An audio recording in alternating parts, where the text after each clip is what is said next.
என விரித்தாள் பூந்தலை எங்கே சூரிய நிலவாய் ஆனது அங்கே என் மனம் என்று போனது எங்கே மன்மதனே உன்றது எங்கே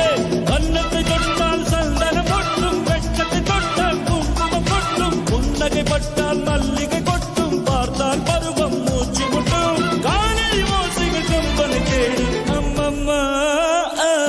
பிக்காசோவின் ஓவியம் ஒன்று விக்டோவானின் சிம்பனி ஒன்று பெண்ணாய் மாறியதோ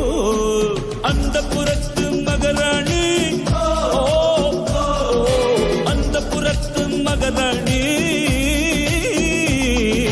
அழகிய லேலா அவள் இவளது ஸ்டைலா சந்தன மேலா